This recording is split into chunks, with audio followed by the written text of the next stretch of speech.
남겨짐의 은혜라는 제목으로 오늘 하나님 말씀을 함께 보도록 하겠습니다. 지금 우리는 이 9장의 말씀부터 시작된 바울이 자기의 민족을 향한 구원을 설명하는 장면을 함께 우리가 다루고 있습니다. 자기 민족을 향하여서 하나님의 구원에 대해서 다시 설명해주고 있는 것. 9장부터 이게 시작되었고 지금 11장까지 오고 있는데요. 바울이 어떤 방법으로 그들에게 구원을 설명해주고 있을까요? 우리는 이미 구원을 받은 자들이니까 구원이라고 하는 것이 어떤 것인지 모르는 사람은 없을 것입니다. 근데 그 당시 이스라엘 백성에게는 다른 기존에 가지고 있던 구원의 방식이 있었던 것을 우리가 생각해 볼 필요가 있죠. 그래서 바울은 그들이 지금까지 알고 있었던 기존의 구원 방식을 철저하게 논박하고 그리고 바로 복음의 논리를 그들에게 다시 세워주기 위해서 노력을 하고 있는 거예요. 그래서 이제 9장부터 11장까지 좀 긴 내용이지만 이 긴 지면을 활용해서 그가 얘기해주고 있는 것입니다. 왜냐하면 그들이 믿는 율법으로 말미암는 의가 무익하다라는 것, 이것이 무의미하다라는 것을 알아야, 그래야 그 지식이 무너져야 다시 하나님 앞에 새로운 것이 설 수가 있기 때문에 그래요. 우리도 마찬가지 아닙니까? 우리의 사고방식이 바뀌려면, 내 세계관이 바뀌려면 무너짐이 필요하죠. 기존의 것에서 더 쌓아가는 것은 변화가 아닙니다. 우리에 있는 이 사고방식의 이제 종지부가 찍어져야 그때부터 무엇이죠? 새로운 것을 다시 세워갈 수 있는 것이죠. 그렇기 때문에 바울은 지금 이 이스라엘 백성, 유대인들을 향하여서 여러 가지 근거를 제시하면서 이 지금 우리가 좀 전에 말했던 기존의 사고방식을 무너뜨려주고 있어요. 어떤 방식을 사용하고 있습니까? 구약의 말씀을 자주 인용을 합니다. 그러니까 구약의 말씀에서 그들이 가지고 있던 기존의 생각을 무너뜨려주기 위해서 사용하는 것은 구약의 말씀인 것입니다. 왜요? 그들이 가지고 있던 그 말씀만이 아니라 또 다른 말씀은 분명히 그것을 논박하고 있기 때문에 그런 거죠. 강대강인 거예요. 그래서 구약의 말씀은 무엇으로 깨느냐? 말씀으로 깨는 것입니다. 그래서 그 구약의 말씀을 자주 인용하면서 잘못된 인식을 바꿔주고 있는 것이다라는 거예요. 자, 그런 의미에서 우리가 지난 시간에 보았던 말씀도 바울이 구약의 말씀을 인용하고 있는 걸 볼 수가 있었어요. 우리가 지난 시간에 어떻게 이걸 접근했죠? 바울의 Q&A 이렇게 얘기했습니다. 바울은 질문을 하고 자문자답을 하는 거죠. 자기가 질문을 하고 자기가 답을 내려주면서 그들이 가지고 있던 사고방식을 바꾸려고 노력을 하는 것입니다. 자, 그렇다면 어떤 의도로 이 구약의 말씀을 인용했는가? 그들이 오해할 만한 질문을 던지면서 Q&A를 주고 있는 것이죠. 자, 세 가지의 Q&A가 있었습니다. 먼저 첫 번째가 뭐였습니까? 우리는 복음을 듣지 못하지 않았는가라는 거예요. 쉽게 말해 그들은 우리가 구약의 말씀 지금까지 지내오면서 한 번도 복음을 들어본 적이 없는데 우리가 언제 복음을 들었느냐 이렇게 질문하고 있는 것입니다. 그 답이 그럼 무엇일까요?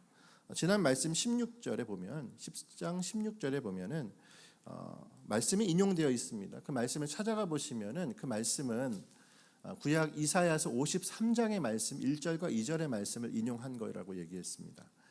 자, 이 얘기는 결국 무엇입니까? 바로 이사야서 53장은 우리도 잘 알고 있습니다.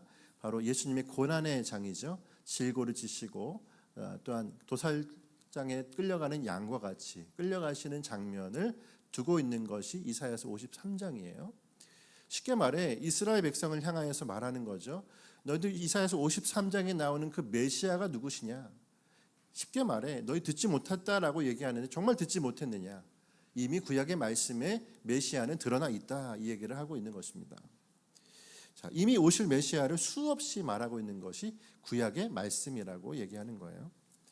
두 번째 질문은 뭐였죠? 두 번째 질문은 이방인에게까지 복음이 전파되는 것이 맞느냐라는 거예요. 유대인들에게 있어서는 어떻습니까? 자기 민족, 선민의식, 유대인들만 구원을 받는 것으로 어느 순간 그들이 알고 있는 것입니다. 이방인들에게 복음이 전해진다라는 것이 어떤 근거냐? 이렇게 질문한다면 바울은 무엇을 얘기합니까? 19절의 말씀, 지난 10장 19절의 말씀을 보니까 모세의 말을 인용해서 백성 아닌 자로 너희를 시기하게 하며 미련한 백성으로 너희를 노엽게 하리라. 쉽게 말해 백성 아닌 자들은 누구죠? 이방인들에게 복음이 전파되므로 너희를 시기하게 할 것이고 우둔하고 미련했던 그 백성들을 복음으로 세움으로 너희를 오히려 우둔하게 할 것이다. 이 말씀은 이렇게 우리 가운데 노엽게 할 것이다. 이렇게 말해주고 있는 것입니다. 이 얘기는 결국 무엇을 말하는 것입니까? 이미 구약의 말씀에 이방인들에게도 복음이 전파될 것에 대해서 얘기하고 있다라는 겁니다. 그러니까 하나하나 뭐죠? 핑계할 수 없도록 알려주고 있다라는 거예요. 자, 그러면 세 번째 질문은 무엇일까요? 하나님이 유대인은 버리셨느냐 그런 거예요. 자, 이렇게까지 하셨으면 그럼 우리는 버리신 거냐라고 했을 때 21절의 말씀이죠. 종일토록 손을 벌리고 계셨던 하나님을 얘기합니다. 무슨 말을 하는 것이냐는 거예요. 이사야의 말씀에 강하게 얘기하고 있다. 너에게 두 팔을 벌리고 계시고 있는 그 하나님을 왜 보지 못하느냐라고 말씀을 인용하면서 이야기해 주는 거죠. 자, 결국 이 Q&A뿐만 아니라 지금 9장부터 지금 이어오는 바울의 변증의 의도가 무엇입니까? 자, 이스라엘 백성이 자기의 생각을 버리라는 거예요. 그들이 가지고 있던 생각을 이제 버리고 십자가의 도를 알기 원하는 마음으로 그들에게 열정적으로 이걸 전하고 있는 것입니다. 바울은 이 십자가의 도를 그들에게 전함으로 해서 그들의 모든 생각들을 다 논박하고 있는 것입니다. 이걸 역으로 반대로 표현하면 어떻게 될까요? 바울은 이스라엘 백성의 살릴 길, 그들이 살아갈 길은, 그들을 살릴 수 있는 길은 복음밖에 없음을 너무도 확신하고 있었던 거죠. 이겁니다. 그러니까 바울은 이스라엘 백성을 살리는 길은 다른 방법은 없다. 복음이 아니면, 예수 십자가의 부활과 은혜가 아니면 결코 그들은 돌아올 수 없고 살릴 수도 없다라고 하는 것을 강하게 믿고 확신하고 있었기 때문에 지금 이 로마서의 말씀에 강하게 주장하고 있는 것입니다. 물러서지 않으려고 하는 거예요. 끝까지 그들의 영혼을 위해서 이 말씀을 논박하면서 말해주고 있는 것이다라는 거죠. 그러므로 여러분, 이 말씀대로 우리가 한번 생각해 봤으면 좋겠어요. 오늘 저와 여러분에게 분명한 확신과 열정이 있습니까? 이 복음에 대한 분명한 확신과 열정이 있느냐라고 하는 거예요. 만약 여러분 우리 중에 확신이 없고 헷갈리고 있는 분들이 계시다면 한 가지가 분명합니다. 우리가 헷갈리는 이유는 헷갈린다라는 것에서 한 가지가 분명해요. 뭐냐면 헷갈리고 계시다면 이 지금 하고 있는 말이 무슨 말인지 모르실 거예요. 오늘 처음 오신 분들은 당연히 이해하기가 쉽지 않겠죠. 그걸 제외하고 지금까지 말씀을 들어가면서 이 도대체 로마서 말씀을 강해하고는 있는데 저 말이 도대체 나랑 무슨 상관이고 저 말씀이 무슨 얘기야? 이것이 헷갈리고 있다면 하나는 분명한 겁니다. 확신과 열정은 그분에게 존재할 수가 없는 겁니다. 왜 그럴까요?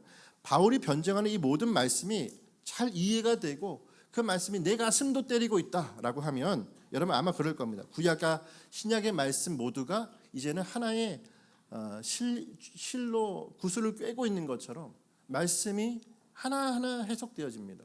그 말씀에 이제 나의 심령 가운데 나를 때리는 은혜가 된다는 거죠.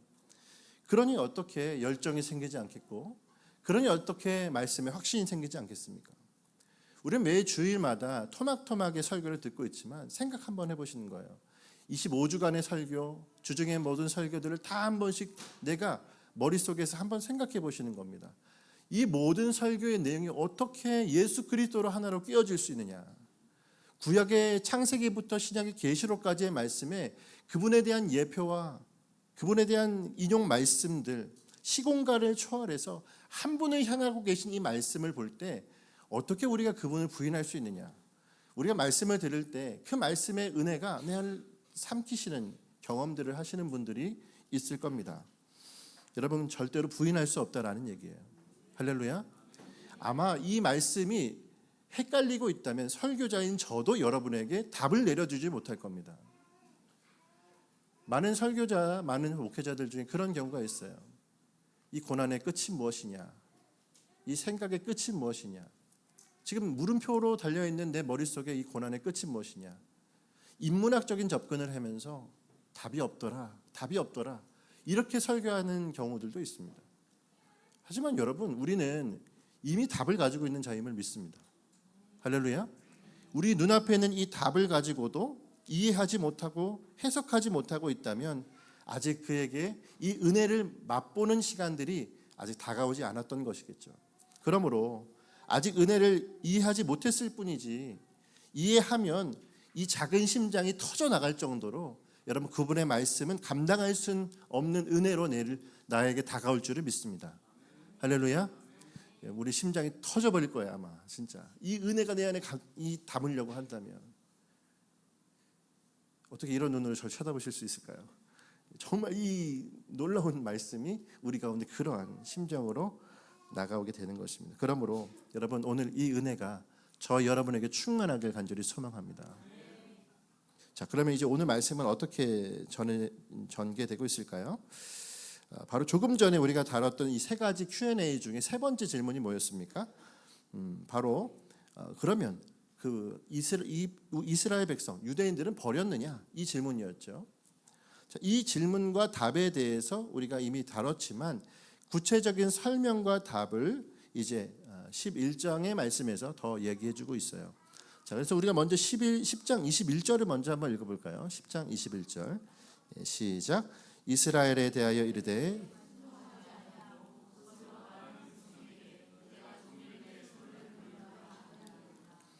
아멘. 자, 21절에 이게 뭐라 그랬죠? 이건 답입니다. 그렇죠? 벌렸노라. 이 얘기는 답이죠. 그럼 이것에 대한 질문은 어디 있을까요? 질문을 뒤에다 놨어요. 질문이 11장 1절입니다. 자, 11장 1절 한번 읽어볼까요? 시작. 그러므로 내가 말하노니 하나님이 자기 백성을 버리셨느냐? 그럴 수 없느니라.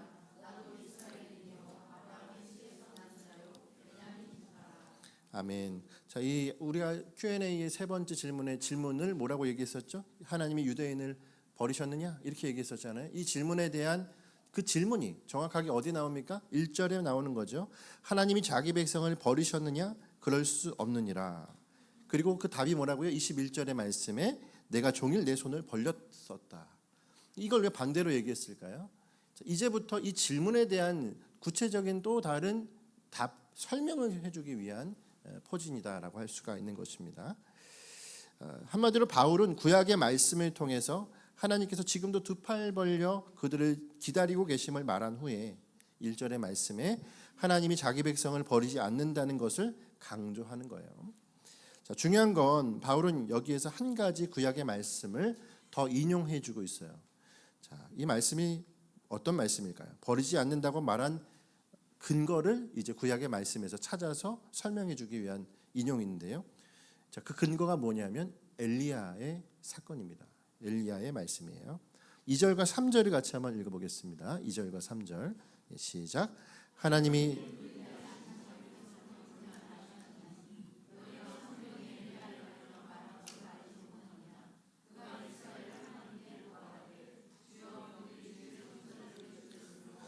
주의 제단을 헐어버렸고 나만 남았는데 내 목숨도 찾나이다 하니. 아멘. 자, 2절과 3절의 말씀에 인용된 이 말씀은 열왕기상 19장의 말씀에 나오는 그러니까 바알과 아세라의 선지자들로 인해서 엘리야와의 전투가 있었죠. 그 전투로 인하여서 어떻게 됩니까? 엘리야가 승리했습니다. 그리고 그 승리한 후에는 어떻게 됐을까요? 승리가 아주 잠깐의 행복이었어요. 그러고 나서 엘리야는 쫓겨가죠. 그리고 이세벨은 모든 이스라엘 안에 선지자들을 쑥대밭을 만들어 놓는 거예요. 자, 이 상황입니다. 그래서 엘리야만 빼고 모든 사람이 다 사라져버린 죽어 있는 상태, 이 말씀을 인용해주고 있는 것입니다. 자, 그러면 결과는 무엇일까요? 결과는 어떠합니까? 이때에도 하나님은 그들을 버리지 않으셨다라는 걸 말해주고 있는 겁니다. 자, 4절과 5절의 말씀이에요. 4절 5절 시작. 그에게 하신 대답이 무엇이냐? 내가 나를 위하여 바알에게 무릎을 꿇지 아니한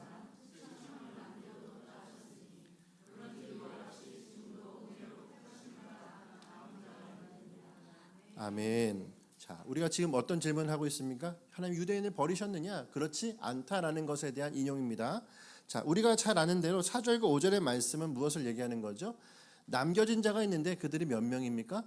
7,000명의 하나님의 사람을 남겨두었다라고 하는 거예요. 결국 엘리야는 그 당시에 모든 사람이 사라져버리고 하나님의 선지자는 나 한 사람밖에 남지 않은 것처럼 보여지는 외로운 그 순간에 그가 어찌 마음을 둘 곳이 없는 상태였던 거예요. 그런데 그때 얘기하는 거죠. 그때 뭐라고요?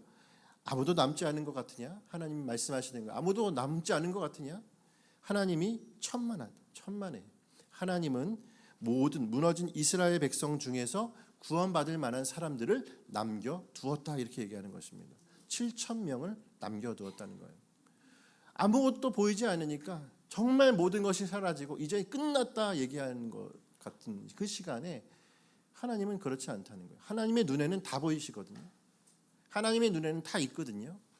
그러니까 이스라엘 모든 국토 안에 7천 명의 사람이 남겨져 있어서 그들은 지금도 하나님을 바라보며 그분의 마음을 갈망하며 열망하고 있는 것입니다. 그러니 여러분 버렸다고 말하지 말라는 거예요.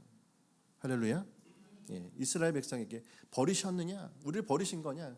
그렇게 말하지 말라는 거예요. 난 너희를 버린 적 없다라는 겁니다. 함부로 포기하지 말라는 거예요. 할렐루야. 이거 우리에게도 하는 얘기 아닙니까? 함부로 버렸다 얘기하지 말라는 겁니다.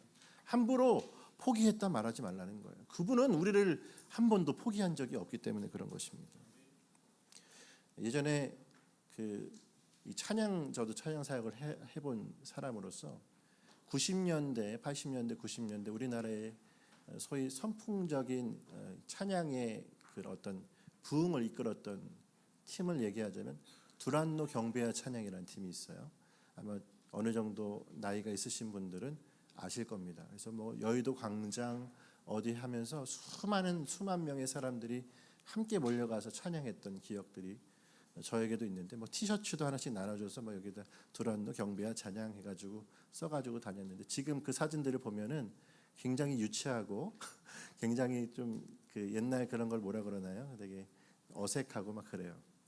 근데 그때 앞에서 외치셨던 한 선교사님이 외쳤던 구호가 뭐냐면 제가 이 말씀을 준비하면서 생각나는데 12, 300, 7천의 용사들을 남겨주십시오 이거였어요. 12, 300, 7천의 용사들 뭘까요? 12, 12제자 300 뭘까요? 기도원의 300 용사 7천 뭘까요? 이 말씀이에요.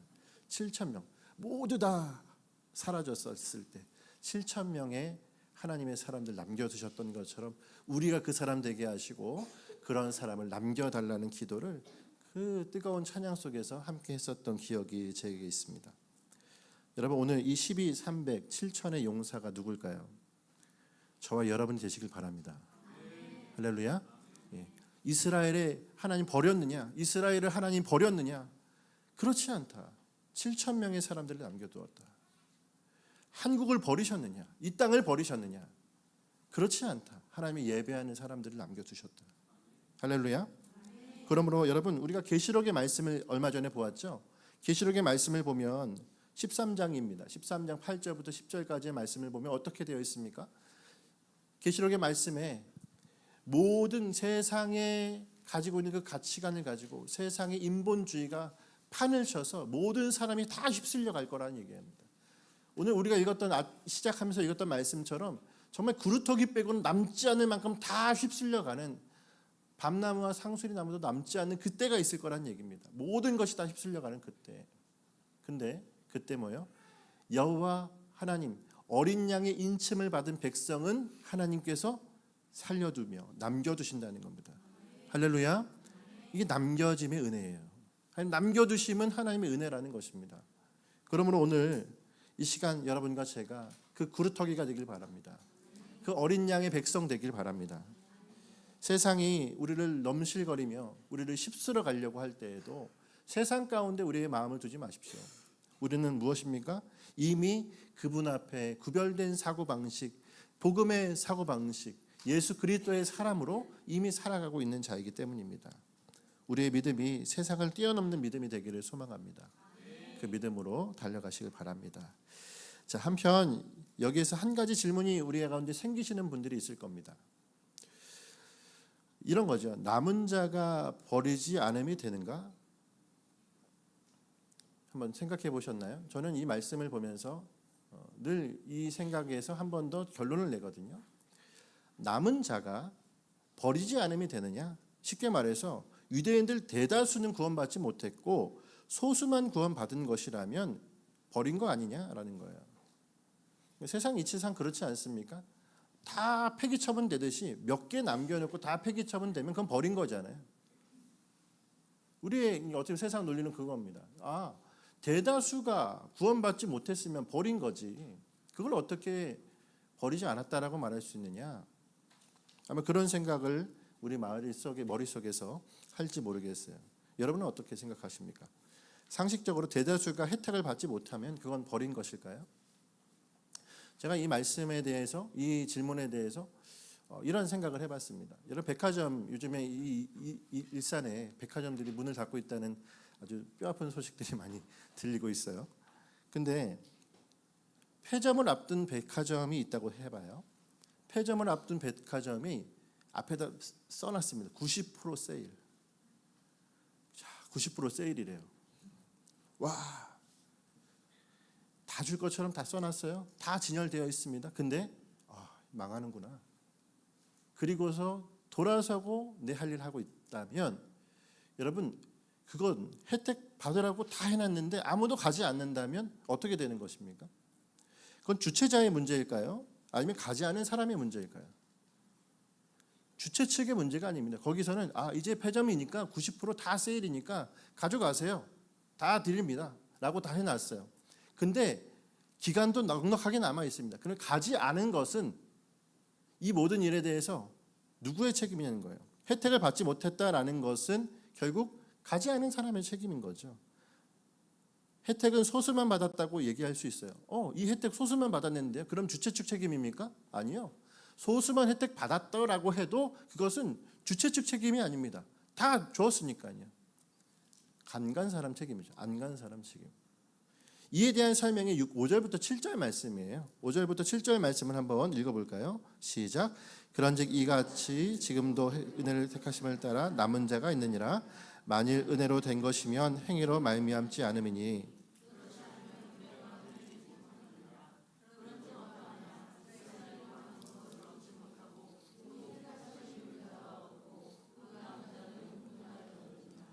아멘. 자, 먼저 5절의 말씀 이렇게 얘기하죠. 이 은혜로 택하심을 따른 남은 자가 있느니라. 이게 누구죠?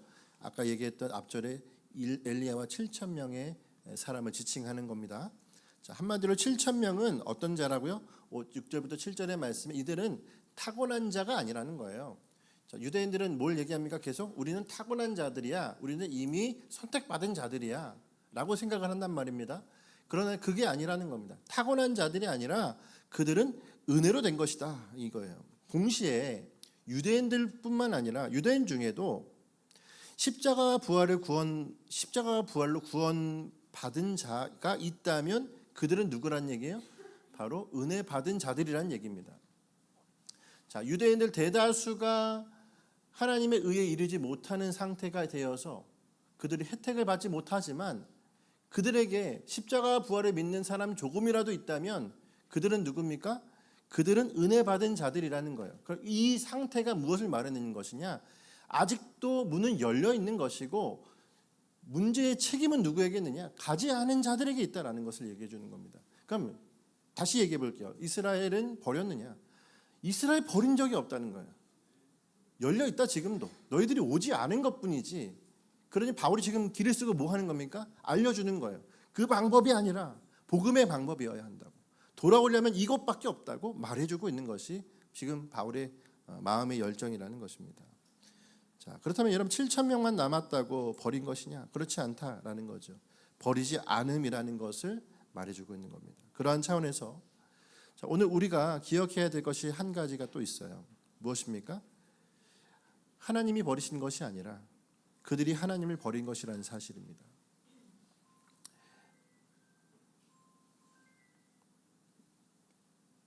감사합니다. 저희 딸입니다. 얼마 전에 아이폰 샀다고 좋아하고 좋습니다. 자, 하나님이 버리신 것이 아니라 그들이 하나님을 버린 것이다라는 거예요. 8절 말씀을 한번 읽어볼까요? 8절 말씀 자, 읽어볼게요. 시작. 기록된 바 하나님이 오늘까지 그들에게 혼미한 심령과 아멘. 자, 자, 9절과 10절의 말씀에도 다윗을 언급하고 있죠. 다윗은 눈이 흐리고 등이 굽은 자라고 악한 악인을 언급을 하고 있습니다. 자, 그러면서 뭘 얘기하는 겁니까? 지금 하나님을 이들이 누구냐라는 거예요. 하나님이 버린 자들이냐? 이들이 하나님이 버린 자들이냐? 아니면 하나님을 버린 자들이냐? 여러분, 하나님이 버린 자들인가요? 하나님을 버린 자들인가요? 하나님을 버린 자들입니다. 왜요? 혼미한 심령과 보지 못할 눈과 듣지 못할 귀는 그들이 가지고 있는 것이 아니라 이미 타락한 본성에서 따라오는 것이기 때문에 그런 거예요. 쉽게 말해서 이들은 타락한 본성 가운데서 하나님의 책임이 아닌 그분의 타락한 본성에서 나오는 것으로 하나님을 거스르고 있는 것입니다. 그러면 거스르고 있는 그들은 누구죠? 바로 책임이 그들에게 있다는 얘기죠. 말씀에는 하나님이 그렇게 하신 것처럼 묘사하고 있지만 실상은 하나님은 어떤 거죠? 방임하고 계신 겁니다. 하나님은 그대로 두신 것일 뿐이에요. 혼미한 심령과 보지 못할 눈과 듣지 못할 귀를 그대로 두셨을 뿐이지 그 가운데 하나님의 말씀을 듣고 믿고 돌아올 자들은 하나님의 은혜 가운데 돌아오게 하신 것이다 라는 것입니다.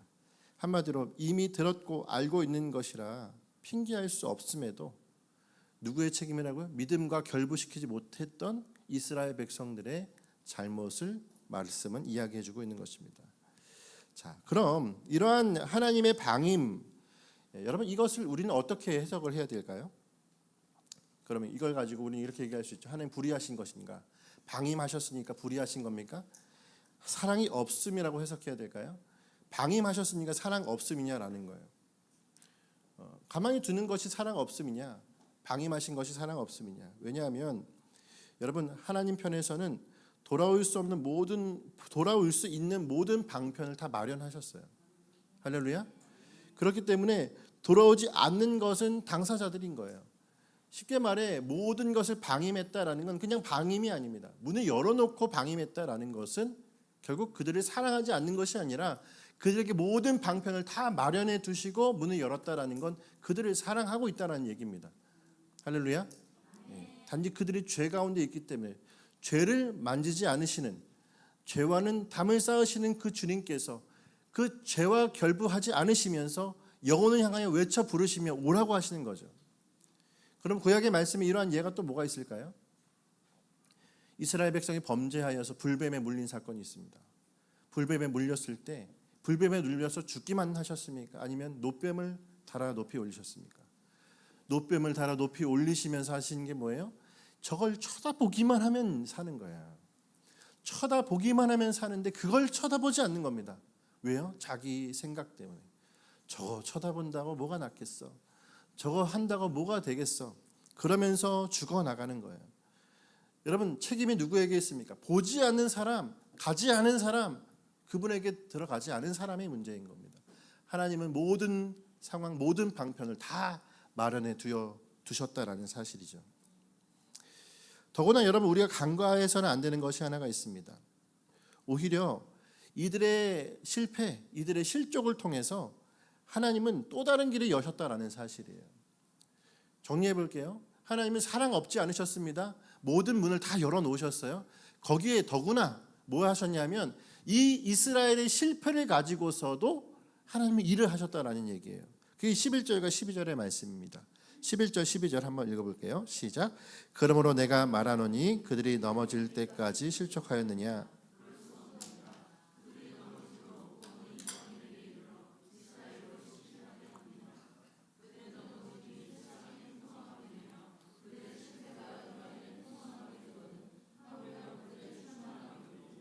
아멘. 자, 그들이 실족했어요. 근데 이 실족이 하나님의 실족일까요? 아닙니다. 이스라엘 백성이 하나님을 선택하지 않고 복음을 선택하지 않고 이렇게 망하고 있는 실패하는 모습이 있다라고 하는 것, 이것이 하나님의 사랑 없음을 말하는 것이 아닌 것처럼 오히려 더구나 이 모든 상황을 역전하여서 하나님께서 하나님의 역사로 바꾸시는 얘기를 이 11절과 12절이 하고 있는 것입니다. 자, 하나님은 무엇을 하셨습니까? 오묘하게도 하나님은 이스라엘 실패가 이방인에게 새로운 생명의 길을 여는 계기가 되게 하여 주셨습니다. 그들의 실패로 말미암아 복음이 우뚝 서는 거예요. 그래서 이 복음은 모든 열방에 있는 이방인들에게까지도 생명을 전하는 길이 되어져 버린 것입니다. 그러므로 하나님은 우리의 눈에 보이는 불의함 속에서도 그것을 들어 선으로 바꾸실 수 있는 분임을 스스로 드러내고 계시는 것입니다. 할렐루야. 그러므로 여러분, 우리의 실패가 하나님의 실패인가요?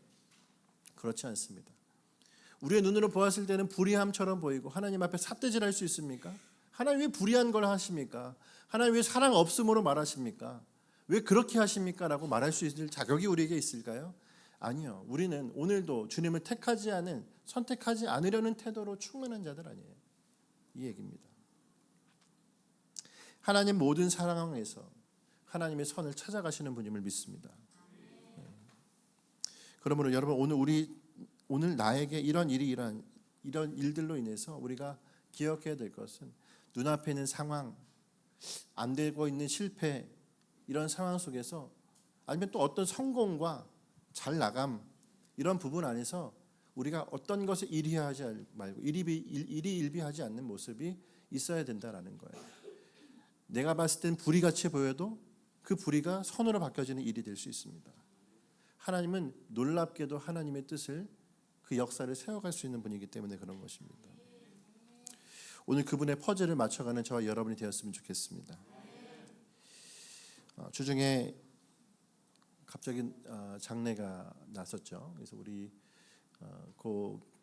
김구목 집사님의 장례 위로 예배를 함께 드리기 위해서 온 교회가 함께 움직이는, 또 하나님 앞에 그런 애씀이 우리 가운데 있었습니다. 위로 예배를 출발하기 전에 제 안에 들었던 생각이 있어요. 이 유족들에게 우리 교회가 정말 위로가 될 수 있을까, 이런 생각을 했습니다. 여러 가지 이제 그 안에 얽혀 있는 사연들 때문에 그랬어요. 그 얘기까지 다 말씀드릴 수는 없습니다. 누군가에겐 불편함이 되지 않을까, 그런 생각이 제 머릿속에 스쳐갔습니다. 근데 그때 마음을 주신 것이 있어요. 그때 마음을 주신 거. 제 머리를 딱 때리시면서 주님께서 하신 얘기가, 뒤통수를 탁 치시면서, 너가 위로하냐? 네가 위로하냐는 거예요. 그때쯤에 제가 전화를 드렸어요. 권사님, 저희가 위로 예배를 출발하려고 하는데 목사님 먼 길인데 여기까지 오시려고 하냐고. 제가 그때 얘기를 드렸습니다. 땅 끝까지라도 가겠습니다. 땅 끝까지라도. 제가 주님 맡겨주신 것이라면 땅 끝까지라도 내가 가서 이 예배 드려야 되고 위로 예배 드리려고요. 권사님 우시더라고요. 여러분, 위로는 주님이 하십니다. 우리가 해야 될 건 뭘까요? 이 상황을 보면서 이게 나에게 이게 불의가 될까? 이게 선이 될까? 이게 사람에게 위로가 될까? 안 될까? 그런 염려, 걱정 다 두고 우리가 해야 될 건 뭐예요? 나는 주님 앞에 달려가는 겁니다. 끝까지 내가 해야 될 본분을 지켜 행하는 것입니다. 할렐루야. 그러면 여러분, 내가 행하면 주님께서 진행하십니다. 한번 따라할게요. 진행시켜. 진행시켜 아시나요? 청년들은 다 읽으면 진행시켜. 주님의 뜻 앞에서 우리는 진행하는 겁니다. 계속 달려가는 것이다라는 거예요. 그저께 한 분이 저에게 또 전화를 주셨어요. 이제 제가 얼마 전부터 교제하고 있는 목사님인데, 바이블 철치라고 김용기 목사님께서 연락처를 서로 교환을 했었어요. 지난번 제가 집회를 한 군데 다녀오면서 그분이 전화하셔가지고 저에게 기도회를 좀 인도해 주실 수 있느냐, 이런 얘기를 하시는 거예요. 그래서 제가 예전 같았으면 알겠습니다, 그렇게 그냥 했는데, 우선 기도하면서 결정해 보겠습니다, 이렇게 말씀을 드렸습니다. 그러면서 그분이 이제 진행되고 있는 그 기도회를 소개를 시켜주셔서 제가 온라인으로 이제 말씀을 듣는데, 또 그분께서 직접 설교를 하시는 구간이더라고요. 그래서 제가 말씀을 들으면서 은혜를 같이 받았는데, 이 목사님이 이런 얘기를 하시는 거예요. 이제 그 교회도 이제 개척한 교회, 우리 정도 교회의 규모를 가지고 계십니다. 근데 이 목사님이 하시는 얘기가, 조정민 목사님의 교회에서 분립해서 이제 개척을 하셨어요. 근데 한 달에 한 번씩 조정민 목사님 교회에서는 무별 예배라고 해서 성도들이 다 흩어져서 예배를 드리는 그런 이제 또 시스템이 있다고 하더라고요. 그러니까 한 달에 한 번씩 이 베이직 교회 성도들이 자기 교회를 오셔서 예배를 드리는 거예요. 근데 그 성도 중에 매달마다 꼬박꼬박 교회를 오면서 예배를 드리는데 이분들을 잘 아는 거죠. 이분들 한 분은 교수님, 남편은 교수님, 여자분은 약사신, 그 뭐 강남에 사시는 그런 분들로 제가 알고 있고, 그래서 오셔서 예배를 드리시는데 자기 생각에는 이분들이 굉장히 교양 있을 만한 분들인 거로 생각을 하고 있는 거예요. 본인 생각으로는.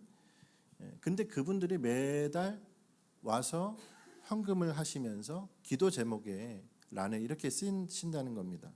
주님, 바이블 처치에 영권, 인권, 물권을 주시옵소서.